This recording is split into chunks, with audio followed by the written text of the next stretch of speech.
ابھی قربانی کے دن آ رہے ہیں، ذی الحجہ کے دن آ رہے ہیں، مبارک دن آ رہے ہیں۔ ان میں ایک عمل قربانی کا ہے۔ یہ دیکھ رہے ہیں آپ بھیڑیں، بکریاں، تو پوری دنیا میں لوگ جو ہے وہ قربانی کرتے ہیں۔ اس کا ایک مقصد ہے، اصل تو قربانی وہ جانور کی نہیں، اصل تو بندے نے اپنے آپ کو پیش کر دیا کہ یا اللہ حق تو یہ کہ میں اپنی جان تیرے نام پر دے دوں، لیکن تیرا حکم ہے تو یہ جانور جو ہے یہ آپ کا ایک نمائندہ بن رہا ہے۔ تو اس میں یہ بندہ کوشش کرے کہ جب رب تعالیٰ کے لیے تھوڑا اپنی جان کی گویا کو قربانی پیش کرنی، تو وہ اچھے سے اچھا، اگر اس کے کو گنجائش ہے، اچھے سے اچھا جانور جو ہے وہ چنے۔ اور جانور کی قربانی جو ہے وہ اصل میں کیا ہے، ایک تو اس کے اندر روح ہوتی ہے، جسم ہے، دل ہے، دماغ ہے، نفس ہے۔ گویا بندہ یہ اظہار کر رہا ہے کہ یا اللہ یہ جس طرح اس کا جسم ہے، اس کے اعضاء ہیں، اس کی آنکھ ہے، زبان ہے، کان ہے، پاؤں ہے، پیٹ ہے، تو یہ میں نے ان کو اپنے جو اعضاء ہیں ان کو قربان، یعنی جو نافرمانی والے ہیں ان پر میں نے چھری پھیر دی ہے۔ اب میرے ہاتھ، زبان، آنکھ یہ تیری نافرمانی نہیں کرے گا۔ اس کا جب گلا جو ہے اس کا ذبح ہوتا ہے تو اس کے مراد کیا ہے، اس کا سر اس سے جدا ہوتا ہے۔ تو یہ بندہ گویا یہ کہہ رہا ہے کہ آج سے وہ دماغ، وہ جو شیطانی دماغ اور لوگوں کو نقصان پہنچانے والی سوچیں، آج سے وہ ذبح ہو گئیں، وہ ختم ہو گئیں۔ تو یہ اسی طرح اس کا دل ہے، تو دل جو ہے آج سے وہ جو شیطانی صفات کا حامل حسد و بغض کا دل ہے وہ بھی میں نے قربان کر دیا، اور نفس ہے، خواہشات ہے، وہ بھی جو ہے وہ قربان کر دی۔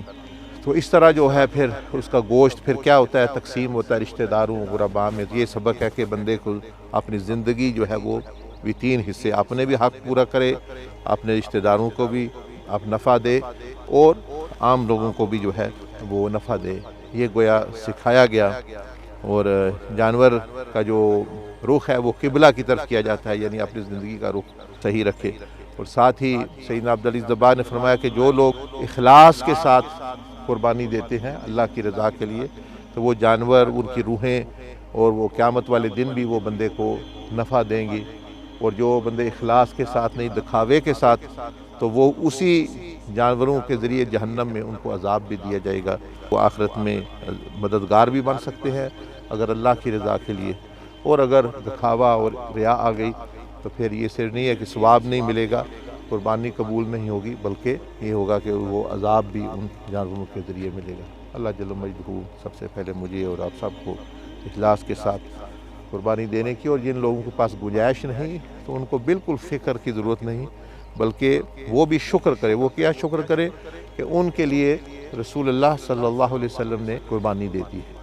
آپ اور میں یا کوئی جس کو گنجائش ہے وہ تو اپنی دے گا، لیکن وہ کتنے خوش قسمت ہیں لوگ کہ نبی علیہ الصلوۃ والسلام نے جن کی طرف سے قربانی دی ہے۔